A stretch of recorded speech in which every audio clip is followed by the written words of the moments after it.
cero para México. Por lo que me gustaría dar la bienvenida a los integrantes de este bloque y me permito invitar a nuestra primera expositora, Tamara Caballero Velasco. Tamara estudió la licenciatura en Administración de Empresas en la Universidad Intercontinental y cuenta con más de 35 años de experiencia en el sector financiero. Inició su carrera en 1988 en el Banco Nacional de México, participando en las áreas de negocio de banca de inversión, banca corporativa y banca de gobierno. En julio del 94 se incorporó a Banco Interacciones, una institución financiera que se fundó ese mismo año. Desde su llegada decidió enfocarse en el sector gubernamental, desarrollando novedosas soluciones de liquidez y de inversión en infraestructura para los 3 niveles de gobierno, logrando posicionar al banco durante los 25 años que laboró ahí como la institución con mayor especialización en ese sector. Algunos años después, en octubre de 2013, Tamara fungió como una pieza clave de la oferta pública inicial de Interacciones en la Bolsa Mexicana de Valores, un momento histórico para la institución.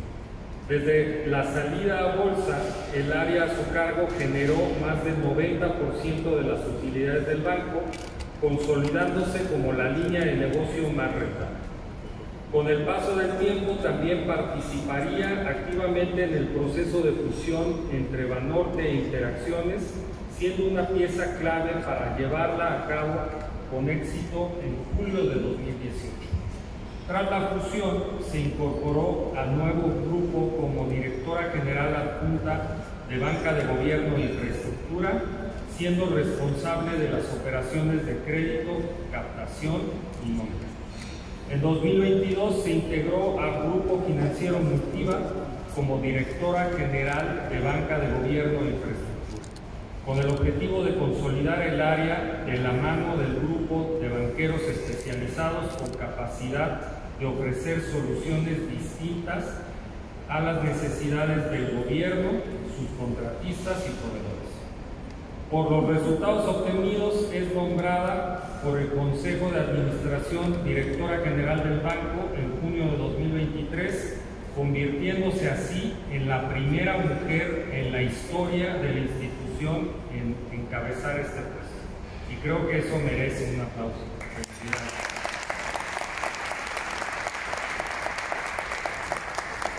Durante su carrera como banquera ha participado en la estructuración y financiamiento de más de 500 proyectos de infraestructura, así como más de 65 refinanciamientos, reestructuraciones de deuda subnacional. Su equipo ha participado de la mano de la Secretaría de Hacienda en la estructuración financiera de montos superiores a los 80,000 millones de pesos, operaciones ganadoras del Premio de Innovación en 2021 por Latin Finance, por ejemplo. Durante su trayectoria siempre se ha enfocado todo su esfuerzo para construir un mejor país, proponiendo alternativas financieras acorde a las necesidades de los distintos grupos de gobierno con los que ha interactuado.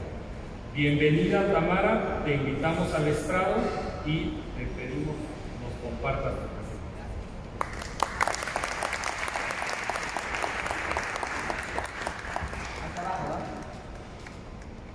Oigan, pues mucho gusto, estoy feliz de estar aquí con ustedes. Antes que nada le agradezco a Rocío Trujillo, le agradezco a Ramón Casanova que me invitaron a participar en este foro. Estoy casi segura que Rocío me invitó a que les platicara del tema del liderazgo. Rocío y yo hemos colaborado juntas en algún momento en Interacciones y después en Banorte. Y en el momento en que me dijo, oye Tamara, ¿por qué no vamos a platicar el tema del liderazgo? La verdad es que dije, ¿qué enfoque le puedo dar a este tema que es tan importante? Y lo que decidí es un poco platicarles como de mi trayectoria laboral, que les acabo de decir ahorita en este currículum, pero platicarles un poquito la importancia que ha tenido la gente, que he tenido yo, que ha tenido la gente que se ha involucrado en los proyectos que he participado.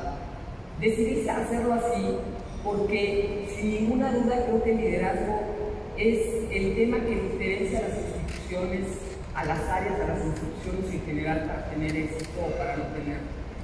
Cuando tú piensas en un término tan abstracto como este, a veces dices, ¿qué es lo que puedo decir? Entonces, quiero decirles que cuando yo empecé a trabajar en 1988 en el TEC con Banamex, en ese momento no se hablaba nunca ni pasaban por la cabeza los temas de inclusión, ni los temas de paridad, ni los temas ambientales, de lo que se platicaba en aquel momento cuando trabajabas en instituciones tan tradicionales y conservadoras como Banamex. Era más bien como del trabajo duro, de cómo ibas a poder entregar resultados, de cuáles eran tus capacidades, de cómo ibas a poder entregar más para distinguirte de los demás. Y entonces, en ese momento, la verdad es que no había ningún tema de balance de vida profesional y de vida personal como lo hay hoy. La verdad es que llegabas y trabajabas de forma muy ardua, trabajabas muchas horas para obtener resultados. Yo llegué a Banamex, como les decía en ese momento, a la banca de inversión, a hacer mi servicio social, después estuve en banca corporativa, después estuve en banca de gobierno. Era una institución sumamente tradicional, tenía un estilo sumamente jerárquico. Y todos estos temas me ayudaron, me han ayudado en mi vida laboral a ser muy minuciosa y muy enfocada en cómo hacer las cosas. Banamex tenía un estilo en la forma y en el fondo muy profundos. Era una institución, les pongo un ejemplo, en donde si hacías un estudio de crédito y lo llevabas a un comité de crédito, no podías tener más de 3 errores. Y eran estudios de crédito así, que tenían, no podían tener más de 3 errores que tachabas con liquid paper. Y te sacaban del comité de crédito y tenías que volver a empezar. Entonces, cuando yo empecé en Banamex, dije, ¿por qué son tan minuciosos? Y después entendí que todos esos temas en la vida en general, pero en la vida profesional son sumamente importantes. Quizá esa fue una de las cosas más importantes que aprendí en Banamex. Otro tema que aprendí fue el trabajo en equipo. En Banamex estaba muy vamos a decir, muy diseñados los tramos de control y no podías salirte de estos tramos de control.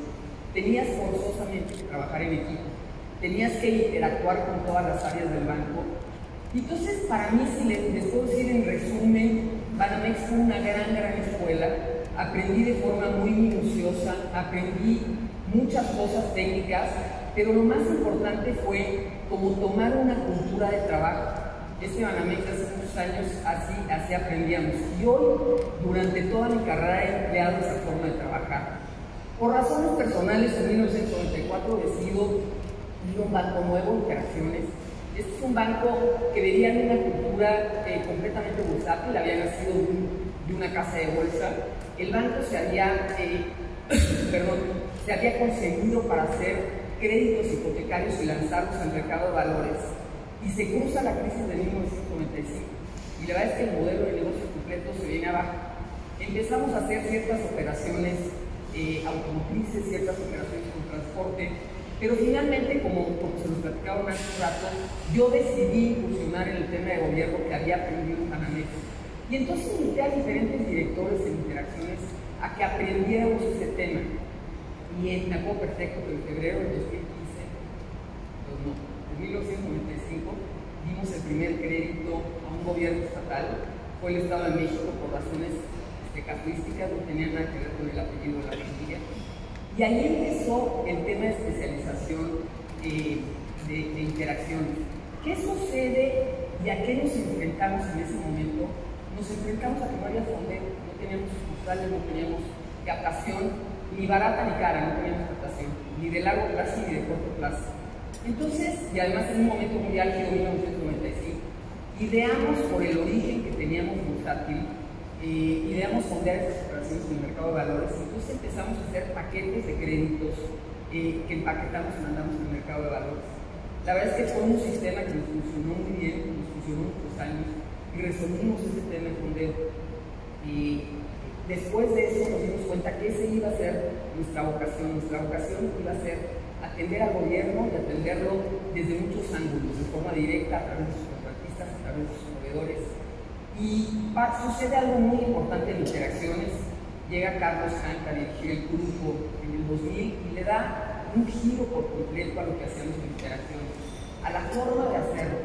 Empezó a subir talento, llegó un director general nuevo, llegó un director general del grupo nuevo, y yo al mismo tiempo empecé a integrar en el grupo a talento. Trajimos a gente de Banobras, trajimos a gente de BBVA, trajimos a gente de Santander. Se subieron conmigo dos personas que han trabajado por muchos años, Armando Acevedo y Luis de la Fuente, y hemos trabajado por más de 20 años juntos. Ahí empezamos como a fortalecer el equipo. La verdad es que era muy difícil encontrar talento en el mercado que se dedicara a eso específicamente. Ese fue uno de los retos más importantes que vivimos en Interacción. No había gente que supiera hacer esto así. Había gente que entendía muy bien la banca de gobierno, pero esta banca de gobierno más conceptualizada como una banca transaccional, una banca de captación. Y entonces lo que fuimos haciendo en Interacciones fue ir capacitando a la gente, ir transmitiendo el conocimiento. La verdad es que fue una labor muy importante y eso ayudó a que catapultáramos Interacciones. Tuvimos, yo creo que a partir del 2006, un crecimiento muy importante. Y fue cuando, un poco más adelante, enfrentamos el primer gran reto de Interacciones, que fue la oferta pública inicial en el 2013. Fue un proceso para el que nos preparamos más, yo les diría más de un año, en donde estudiamos, en donde vimos muchas áreas del banco. Y un grupo, les diría que un grupo muy pequeño, fuimos los que fuimos a ver a los banqueros de inversión, fuimos los que fuimos a ver, gracias, me ayuda amiga, fuimos los que fuimos a ver a los inversionistas, pero, gracias. La parte más importante tuvo que ver con la gente que nos soportaba en la oficina. O sea, nosotros íbamos afuera y platicábamos con los banqueros y nos habíamos preparado. Yo me había preparado para entender el banco completo, no solamente las áreas de promoción. Y fuimos a ver a estos banqueros, a estos inversionistas, y la gente de México nos soportó. La verdad es que si me preguntan, para mí ha sido el reto más importante de mi carrera, ha sido lo más bonito que he hecho. Cuando llegué el día del campanazo a Nueva York, les platico que el traje que me puse no me quedaba como 3 tallas más grande, porque fueron procesos muy, muy exigentes que al final hicieron que hiciéramos un mucho mejor equipo.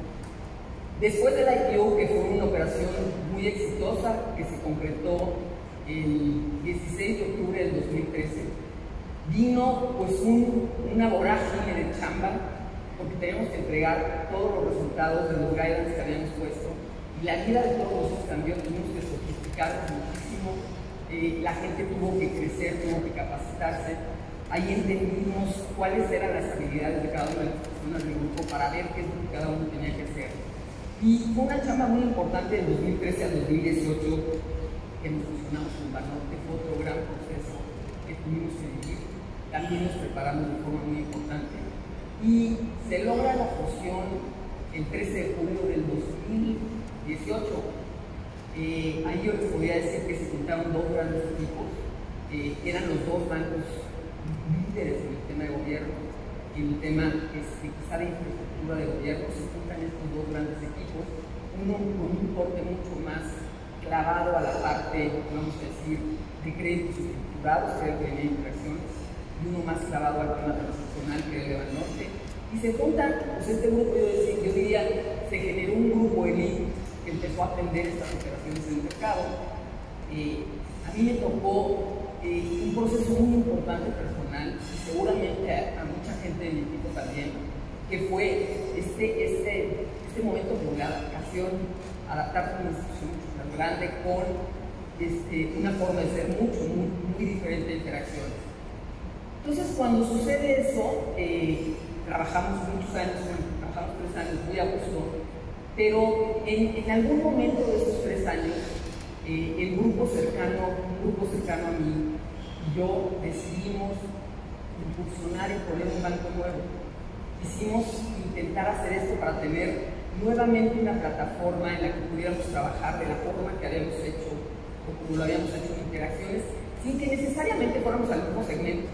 Aquí estuvimos 8 meses tratando de entender cómo se hacía un banco, una labor bien compleja porque desde abajo hay que entender cómo hacerlo.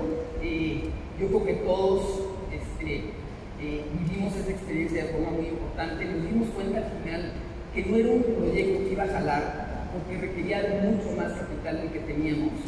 Y en enero del 2022 que decidimos dejar ese proyecto, que si bien era el tema de no jaló, etcétera, pero también sabíamos que no iba a servir para avanzar más. Tuvimos la invitación de Multiva para subirnos a este banco, y en mayo del 2022 ingresamos a Multiva y empezamos a desarrollar nuevamente el modelo de negocios que conocemos. Hoy lo que estamos pretendiendo no es hacer solamente operaciones con enfoque a gobierno, queremos hacer operaciones estructuradas que también tengan fuente de pago privada. Y como les decía hace rato, también me nombraron directora general del banco en junio del año pasado, no, junio de este año. La verdad es que tomo este nombramiento con mucha alegría, con mucha responsabilidad. Y hay un tema que ya le dije nada. Hay un tema que les quiero comentar, porque una vez que me nombran directora, hubo como mucho alrededor de que nombraran una directora mujer, y yo decía, ¿por qué hace tanto ruido eso y no el hecho de la posición per se? Y me di cuenta que tiene que ver con eso. Tiene que ver con que hay muy pocas directoras, hemos habido nada más 4 directoras generales de banco en la historia del país, que fue Nicole Rey de Scotiabank, Mari Carmen Suárez de Depormas, Lorenza Martínez en Actinver y yo en Multiva. Y en efecto ha crecido el número de mujeres que participan en el sector bancario. 51% de la plantilla total está conformada por mujeres, pero solo 26% están en niveles directivos. Entonces yo creo que aquí hay que hacer un trabajo muy importante. Yo siempre que he reclutado gente y que he querido trabajar con mujeres, me ha costado mucho trabajo porque no hay muchas mujeres. O sea, yo he tratado de que exista más interacción con mujeres, y la verdad es que me ha costado trabajo. Yo creo que es un trabajo que vamos a tener que hacer todos nosotros. Y quise comparar también esto con otros sectores. Por ejemplo, en la industria de la construcción, hay 9 de cada 10 son hombres, aquí hay un trabajo muy importante por hacer. Y en salud, 7 de cada 10 son mujeres, pero solamente hay 6 a nivel directivo, igual que sucede en el tema del sector bancario. En el servicio público, ustedes saben que hay decretos para que esto suceda, y hay una paridad en todos los puestos de elecciones popular. Por primera vez el año que entra podemos llegar a tener una mujer presidenta. No vine a hablar del tema de género en lo absoluto, pero sí me llamó mucho la atención que cuando me nombraron directora, toda la gente que me buscaba era porque era mujer, no era porque fuera capaz o porque hubiera llegado ahí por méritos o porque fuera. Entonces, les quería compartir esto. Y quizá por último, nada más decirles que ahora que estoy en la Dirección General de Multiva, un tema que me preocupa muchísimo es el tema del capital humano.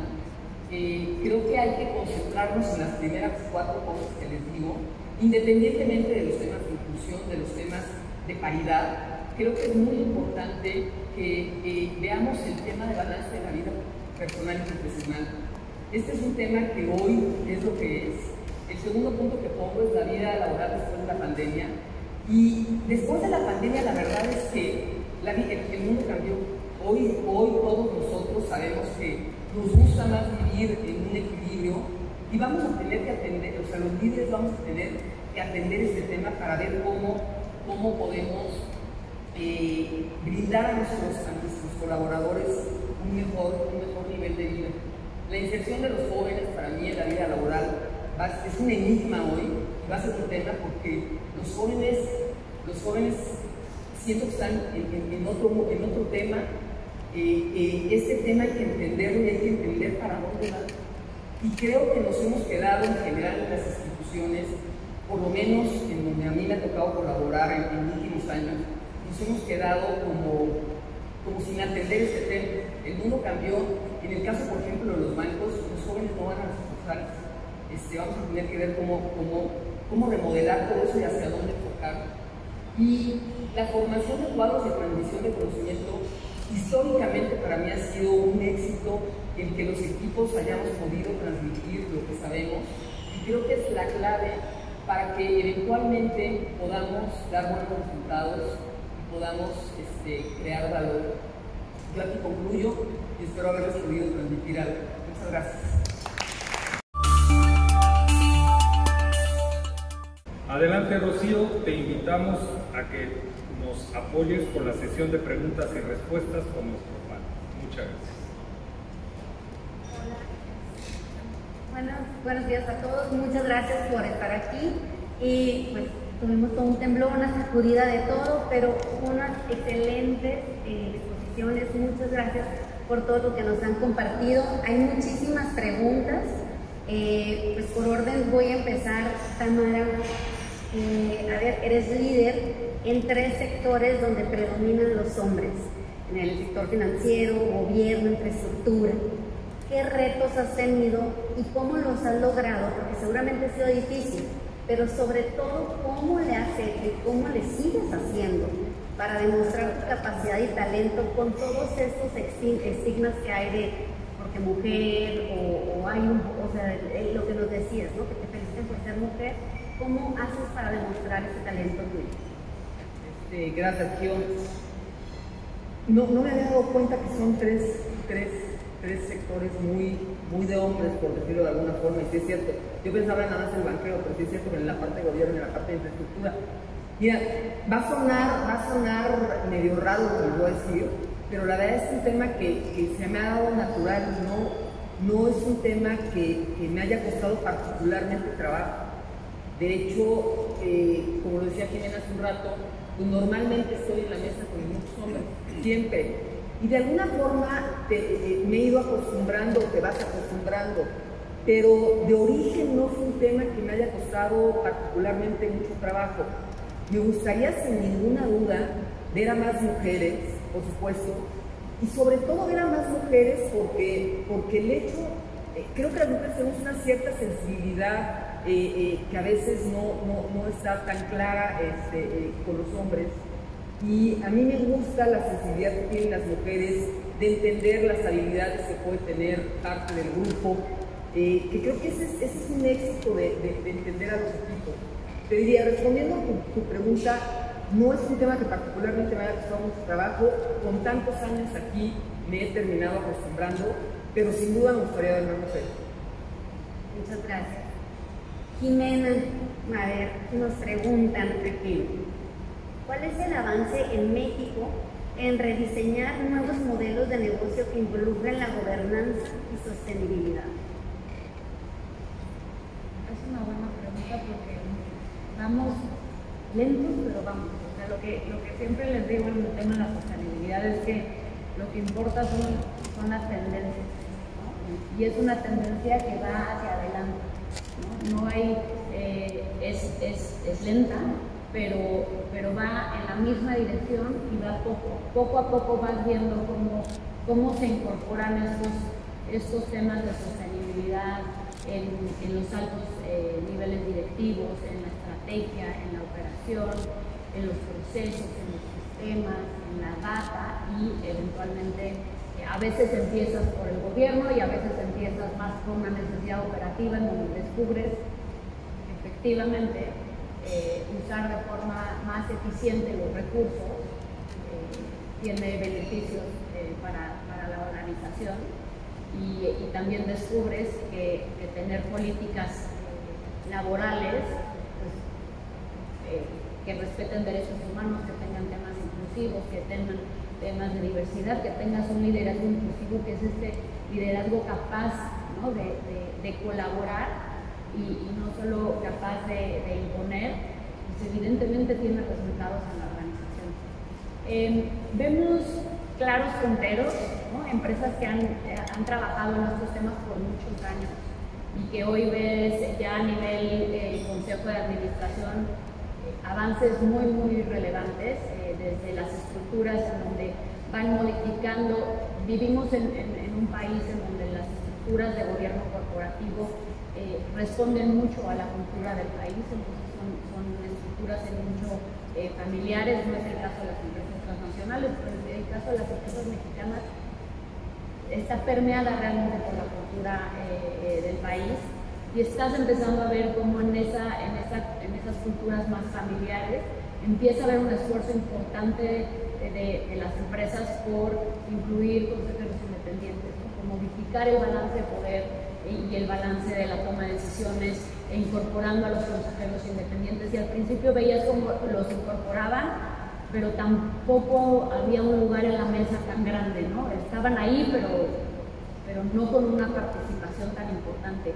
Ahora empiezas a ver cómo los incorporan y cómo los incorporan por su experiencia, por su trayectoria, por lo que de verdad van a poder aportar a la mesa y porque necesitas cabezas críticas que estén ayudándote a analizar el negocio que haces de manera mucho más profunda y mucho más seria.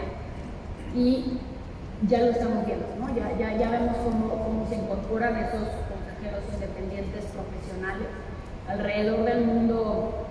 Yo siempre les digo a los de Chapter que Chapter es parte de esta Climate Governance Initiative, que es del Foro Económico Mundial. Y mis colegas, todos son consejeros independientes, mujeres, hombres, de todos los sabores. En todas partes del mundo, estamos en 71 países. Y siempre me dicen, oye, pero pues es que los consejeros profesionales y los independientes, el número de consejeros independientes en México de verdad sigue siendo muy pequeño. Yo trabajo mucho más con consejeros propietarios que con consejeros independientes, nada más por el número, no por ninguna preferencia. Y eso lo estamos viendo cómo se modifica, cómo, sobre todo en el sector financiero, me parece que el sector financiero ha ido consolidando eso de manera constante y ha dado pasos muy, muy importantes en ese sentido, de profesionalizar los cuadros del gobierno corporativo, de los consejos. No solo para incluir mujeres, sino para incluir otras voces que saben que serán voces críticas y que no siempre estarán necesariamente alineadas a la cultura corporativa familiar, ¿no? Entonces, vamos lentos para cerrar, pero hacia allá vamos, ¿no? Me parece que estamos viendo en los últimos años, la pandemia fue absolutamente definitoria en este tema. Estamos viendo la inclusión, al menos en términos de mujeres, desde el 2021, más o menos a un ritmo de 11 mujeres, es poquito. Estamos países como Francia y Noruega traen, en términos de paridad, 40%, 45% mujeres, el resto hombres. Países como nosotros estamos en 12, pero hace muy poquitos años estábamos en 7. Hace 2, 3 años estábamos en 7. Entonces, hay que acelerar las cosas, pero hay que fijarse en esas tendencias. Muchas gracias. Julián, nos preguntan, ¿qué tuviste que hacer para cambiar el chip de trabajar con hombres a trabajar con mujeres si culturalmente tenemos un tema de machismo?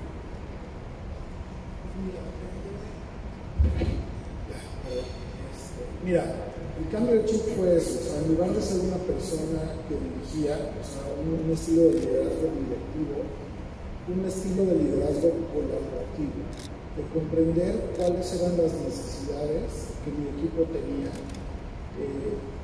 y era un liderazgo situacional. O sea, mi liderazgo no era igual con todas, porque dentro de tu mismo equipo hay gente que reacciona diferente ante los estímulos o al estilo de liderazgo.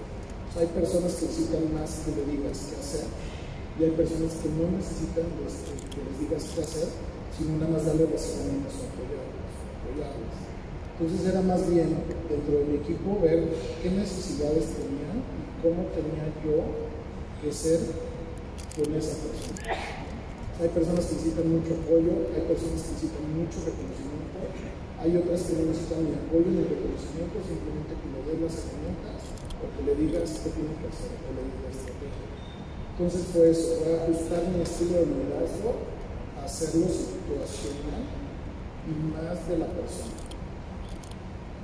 No sé si me explico. Tamara, te preguntan, ¿qué retos presentan el cambio y mantenimiento de cultura organizacional con el cambio de liderazgo? ¿Qué reto representa qué pregunta? Perdón. El cambio, mantenimiento de una cultura organizacional con el cambio de liderazgo. Es una pregunta que tienen aquí para ti. Y también te están preguntando, dejando un poco de lado el tema de inclusión y entrando más al tema del sector de infraestructura, ¿qué se espera para el sector en México para los siguientes 10 años? Si quieres te respondo primero la segunda. Yo creo que el sector de infraestructura, que además es un sector en el que hemos navegado mucho tiempo, sin ninguna duda va a tener que tener un desarrollo muy importante. Todos aquí sabemos que el rezago de infraestructura en el país es brutal, quiero decir de esta forma, porque es muy grande, y sin duda creo que va a tener que cambiar. Estamos situados en un lugar muy por debajo y tenemos que hacer inversión en infraestructura para desarrollar economía, para desarrollar empleos, para modernizar el país. Entonces, yo soy una convencida de que esta baja de inversión va a tener que revertirse muy pronto. Y estamos apostándole, nosotros estamos apostándole a prepararnos para poder capturar estas oportunidades y para poder, de la mano de los contratistas, de los empresarios mexicanos, no mexicanos también, estar listos de atender estas necesidades. La pregunta anterior, si alguien la quiere replantear, porque la verdad no la entendí, sí.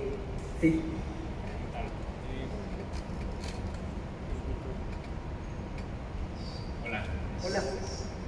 El cambio de liderazgo al convertirse en directora, ¿qué cambio representó a nivel organizacional o a nivel equipo, cultura organizacional? Mira, yo te diría que ser directora general es igual que ser directora de un área o es igual que ser una persona que tiene a su cargo algún equipo chiquito o grande. Al final todos nosotros somos líderes. Somos líderes en nuestra casa, somos líderes con nuestro pequeño grupo de trabajo, con nuestro gran grupo de trabajo.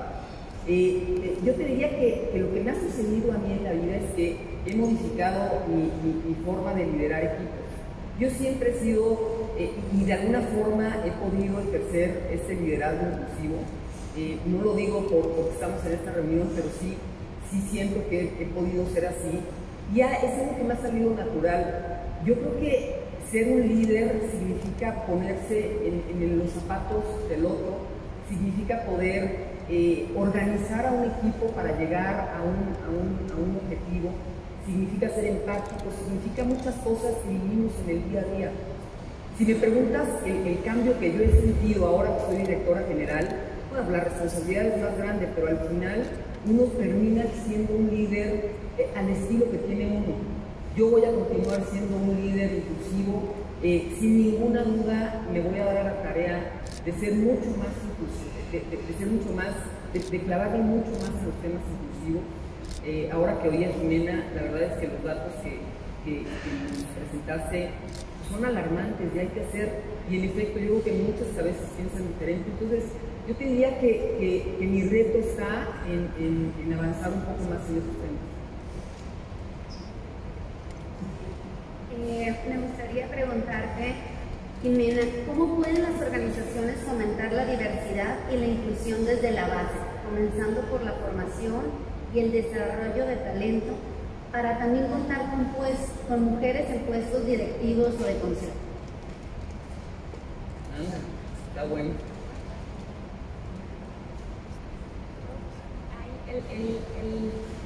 El tema de la inclusión y el género, como lo he abordado yo, que me crecí, etcétera, en un lugar absolutamente jerárquico, organizacionalmente cuasi militar, ¿no? Y empiezas a ver los grandes boquetes de estos temas ahí, ¿no? La forma en que creo que podemos hacerlo y lo podemos ir integrando, yo creo que ya se hace, pero podemos acelerarlo, es cuando nos damos cuenta que lo que tenemos que generar para crear inclusión y diversidad es generar condiciones de igualdad y de equidad para hombres y para mujeres. Lo que decía Tamara de la vida personal, el balance, eso quiere decir que las reglas que podamos aplicar se las podamos aplicar a hombres y mujeres para que haya más espacio, para que hay momentos en la vida de una mujer muy críticos en donde no podemos estar más tenemos que estar. En las que deciden o decimos ser mamás, hay momentos en la vida en donde no podemos estar en ningún otro lado que ejerciendo la maternidad. Si esas cosas que son tan complejas y que efectivamente tenemos la información de que afectan la trayectoria profesional de una mujer, porque se toman decisiones muy radicales en términos de, a ver, primero si me caso, después si, y ya ahorita yo creo que ya estamos ya todos nos podemos casar y seguimos trabajando, ¿no? En mi época todavía no, pero ya ahorita creo que la maternidad es otro gran momento en el donde mucha gente decide bajarse, ¿no? Y no es solo que pongamos las condiciones para que las mujeres no nos bajemos de esas carreras, porque son carreras profesionales, sino que pongamos las condiciones también para los hombres, para que podamos compartir roles, para que podamos hacer esto de la maternidad junto con la paternidad de manera equilibrada y entonces nos vayamos dando espacios en nuestras vidas profesionales donde compartamos responsabilidades de roles que tenemos como muy identificados uno del otro. Eso es un poquito lo que vemos en países nórdicos, ¿no? No solo aumento las condiciones de equidad para las mujeres, sino hablo de equidad y de igualdad también para los hombres, para que podamos tener las mismas responsabilidades tanto en el ámbito personal como en el ámbito profesional. Ir resolviendo esos grandes obstáculos que se presentan en ciertos momentos de nuestra vida en donde podemos tomar decisiones de bajarnos de la carrera en la que estamos. Muchas gracias. Y te tengo una pregunta. Siendo Bosch una empresa alemana, ¿qué políticas tienen ustedes para justo este tema de la maternidad, paternidad, o cómo logran esa inclusión dentro de la empresa? Pues mira, mucha gente piensa que por ser una empresa alemana somos muy rígidos en ese sentido y no. Somos una empresa muy inclusiva. Hay planes especiales en temas de maternidad, o sea, las mujeres pueden tener hasta 6 meses o 7 meses en este periodo. Los hombres también, o sea, si fuiste papá, pues también eres parte de él, también tienes que cooperar con tu esposa y estar en casa y ser parte de él. Entonces también hay un plan para que ellos también puedan ir de paternidad. Y en ese sentido somos muy inclusivos. Y también hay planes que están en la agenda de todos los días, ¿no? Y nada más quisiera unir algo que dijo Luis, el presidente de NASA en la mañana que escuché, y algo que le preguntaron a Tamara que contestó Tamara, y mandar un mensaje. Se habló de infraestructura y yo me pregunto de infraestructura. Y en la mañana se habló de nearshoring. Con la capacidad que hoy tenemos, voy a hablar de infraestructura en general, no es suficiente porque hoy estamos saturados en puertos, en aviones, en ferroviario, en transporte. Y el tema de nearshoring viene muy fuerte y va a beneficiar mucho al país, pero tenemos que crear esa infraestructura. Hoy no existe el 60% de la infraestructura que vamos a necesitar en 10 años de la República. Y no en 10, es 5. Para lograr el punto de lo que queremos estar en 5 años, hoy no existe la infraestructura necesaria. Necesitamos construir el 60% de esa infraestructura que hoy no existe. Entonces hay una enorme oportunidad, sobre todo para esta región, porque se va a necesitar financiamiento para crear todo eso. Una última pregunta para que contesten cada uno de ustedes, por favor. ¿Cuál es el reto de los nuevos líderes del mañana? Pues cada uno se quiera contestar desde su perspectiva. Sí, exacto. Yo creo que el reto para los nuevos líderes, para mí un tema importantísimo va a ser entender a los jóvenes, que como decías tú y usaste esa palabra, es un enigma, para mí también son un enigma. Creo que vamos a tener que entender esa parte porque van a ser los próximos líderes. Y ese va a ser el líder del mañana. Vamos a tener que ver cómo interactuar, cómo hacer este cambio generacional. Yo siento que hay un rompimiento entre los que no son tan jóvenes y los que son más jóvenes, y no entiendo cómo vamos a poder unir esas dos partes. Para mí el gran reto sin duda va a estar ahí. independientemente, insisto, como hace rato, de la inclusión, de la diversidad y todo esto. Creo que los jóvenes van a jugar un papel determinante y su forma de pensar y su forma de ver la vida es una forma muy diferente a la de nosotros que estamos un poco más grandes. Gracias. En este mundo que les mostraba y del que han platicado también Tamara y Julián, para mí el gran reto de los líderes del presente y del futuro es la colaboración. Pasar de modelos de poder y de dirección muy jerárquicos, muy lineales, a modelos que a partir de la colaboración, que es un replanteamiento de las estructuras de poder muy fuerte, y qué es lo que está atrás de la colaboración o no colaboración. Me parece que el reto va a venir en cómo vamos abordando también con estas nuevas generaciones esta capacidad de crear espacios colaborativos, que evidentemente la inclusión y diversidad son un elemento muy relevante para ello, pero que no lo garantizan si no hay las condiciones para hacerlo desde el liderazgo. El liderazgo ha cambiado radicalmente. Antes teníamos líderes empoderados, y si hoy quieres estar vigente tienes que empoderar a tu equipo y no empoderarte tú. En la pandemia cambió mucho el estilo de liderazgo, por lo menos en mi caso, porque dejaste de tener el control físico y directo del equipo y tuviste que empezar a liderar remotamente, ¿no? Y las habilidades hoy que se buscan en un líder son más las habilidades blandas, ¿no? Los soft skills. Entonces, para estar hoy vigente como líder, tienes que desarrollar mucho más tus habilidades blandas, aprender a liderar estas nuevas generaciones y también hacerlo de manera remota y moderando confiantemente. Muchas gracias. Y bueno, como en cada sesión están con nosotros de parte del INEF Universitario, y quisiéramos saber si tienen alguna pregunta que quieran hacer a Juan. Sí, hola, muchas gracias. Les agradezco por las grandes ponencias, son grandes ejemplos de liderazgo y verdaderamente en lo personal a mí me inspiran mucho este tipo de historias, y en este caso las suyas. Y bueno, aquí platicando entre los de INEF Universitario, pues estábamos diciendo que en nuestro entorno como INEFUS podemos ver que el 60% aproximadamente de las personas que conformamos INEF Universitario somos mujeres. Entonces nos estaba sorprendiendo como la parte de que vemos a nivel universitario que hay más mujeres y hay más liderazgo en cuanto a puestos directivos de vicepresidencia, de presidencia. Sin embargo, no vemos esto en la vida laboral y en la vida real a la que nos vamos a tener que enfrentar cuando salgamos de la universidad. Y bueno, de eso va mi pregunta de qué ocurre entre el paso del nivel universitario al mundo laboral, que ya a nivel ejecutivo no se encuentran tantas mujeres liderando, y qué podemos hacer nosotras como universitarios y universitarias para romper con esas barreras. Gracias. Muy buena pregunta. ¿Cómo te llamas? ¿Tu nombre cuál es? Daniela Sánchez. Dani. Yo creo que tiene que ver el paso de ser universitario a entrar a la vida laboral y que te puedas ver en posiciones vamos a decir, arriba en directivas.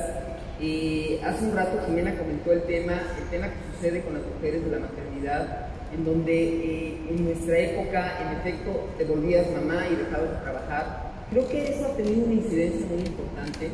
Y yo creo que otro tema que ha tenido una incidencia importante es el hecho de que las mujeres se atrevan y que no digan el sector financiero o el sector de construcción o el sector tal es un sector de hombres. Yo creo que ustedes, los jóvenes, van a romper con ese paradigma sin ninguna duda y van a tener hijos y van a ser mamás y van a hacer todo lo que tienen que hacer y van a continuar con sus vidas profesionales. Yo creo que tiene que ver también con un tema generacional.